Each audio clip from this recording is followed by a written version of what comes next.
There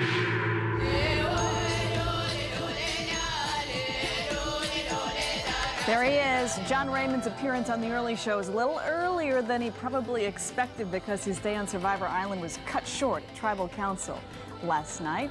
Welcome back to The Early Show on this Survivor Friday morning, everyone. How are you, John? Doing fine. Yeah? Absolutely. You're part of an illustrious group, right? Yes, I am. To go. A great honor, in fact, Jane. Yes, it is. Were you surprised? Did the vote surprise you? The vote did surprise me. Yes, it did. I wasn't necessarily anticipating going off that early. We got, I got along great with everybody on the island. We were like a family, having a lot of fun. And I guess I missed a key meeting along the way somewhere. Yeah, the alliance you think formed somewhere there. It had to have happened, right? So you're not supposed to take charge right away? Not supposed to take charge, and I think I was a little bit too comfortable out there. I've been camping all my life, doing a lot of things in, Louisiana, the sportsman's paradise, and I think maybe my comfort in the rugged environment maybe made some people uncomfortable. Yeah, you can't take charge too quickly. That's I guess right. That's the lesson. John Raymond, good morning. Nice to see you. Good morning, Jane. So looking back, were you a little too eager? I think I enjoyed playing the game so much that I wasn't really thinking about the politics as much as I should have been. Survivor is a game of social dynamics. It's not really about the physical survival as much as it is how you come across to everybody else. And so having watched the episode, I'm thinking, okay, I could have downplayed my eagerness just a little bit. Right, right. But were you doomed from the beginning because you really did not want to be on that tribe, on that team? Well, when I saw the teams being picked, I know just from playing sports a lot that if you have a good team, it's great. If you don't have a good team, a couple of weak players and things, you could be trouble. And so I anticipated that there could be some dynamics that were going to be uncomfortable, and there were, and it played out. Yeah. What was this tribal selection like? Because it reminded me so much of junior high. That's funny. I was launched back to junior high myself. I was like, it was, when Jan picked me, I was sort of hoping that I would be on the other, younger, more athletic team because that's sort of more who I am.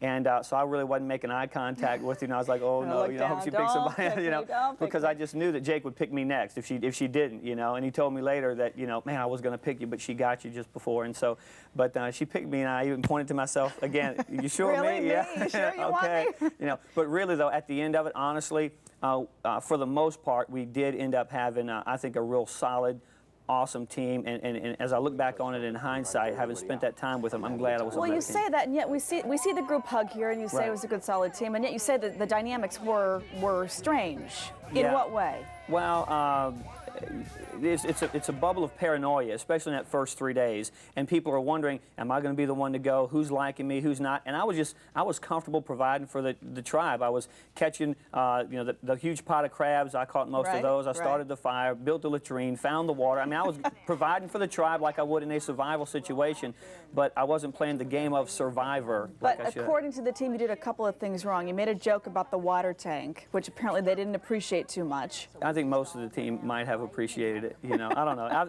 They were a little too serious there at the beginning? I think maybe they were a little bit, tightly wound at that point. But again, that was my fault. I should have said, hey, not a good time for a joke. But then there was the canoe incident where everybody's swimming in, and you guys are sitting on the shore there with your canoe just kind of sitting back. Well, I wouldn't believe that it came across exactly like that. The fact is the canoe sank. It was full of water, and I didn't have the strength by myself to tip it over and empty it out.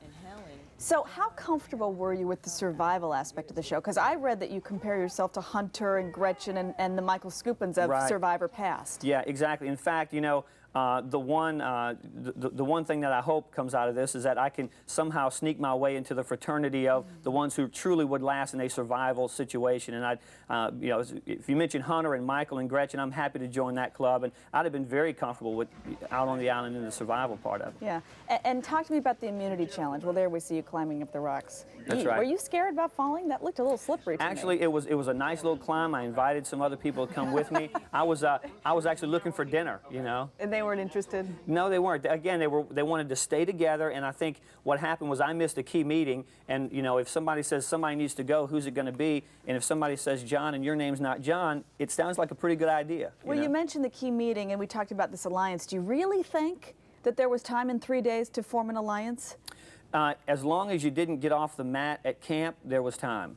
I was off the mat. I mean, I was doing things to provide for the tribe and not just hunkering under, the cave trying, you know, to catch every conversation. But I would suggest for every new castaway going out there, don't miss a meeting. Be around everybody. Don't worry about petty things like food and shelter and stuff. Leave that stuff alone. Forget about survival. This is Survivor. You know, it's a lot different. Gotcha. We got lots more to talk about. Your pastorate at church. We want to talk about your congregation, what they all think, and that immunity challenge for Gandhi. I couldn't get that puzzle quite right. Absolutely. All Looking right, forward to it. Lots more to come, John. We're back with John in just a minute.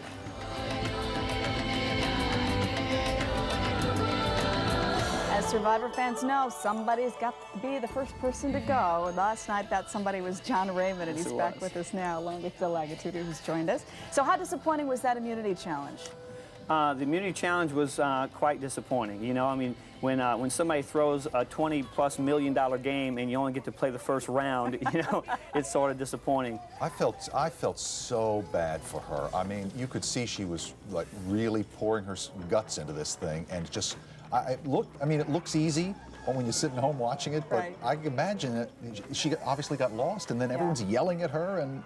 Well, you guys had such a big lead, you know, and there was so much talk about the old team and the young team, and you guys were right there in it. Right there in it. We were way above it. We had I think we had a huge lead, but again, you know, it was a flustering situation, you know, and Gandhi just couldn't pull it out, and hey, that's the way it goes, you know. How much of the rules of the show and how much of a strategy did you have based on what you'd seen in the former, you know, prior Survivor broadcasts? A lot. I mean, I don't know what happened. It was like, you know, somehow I got in there and Mark Burnett said, drink it all up, it's going to be over before you know it, enjoy yourself. And I got out there and enjoyed myself, and it was great, and I had a lot of fun. And then before you know it, it was like over, and I'm like, okay, this is the Twilight Zone. Somebody back up the clock. I'm supposed to still be in the game, you know? Well, I really enjoyed the first episode. It was sort of like, you know, I tried out a year and a half ago, and finally made it, and it's like being on a Disneyland ride. The line's for 2 hours, the ride's for 2 minutes, but it's a great ride while it lasted. We're glad you had fun, and it's nice to see you here Thank this you morning. so much. Pastor John, thanks so much. John. You bet. Good luck to you.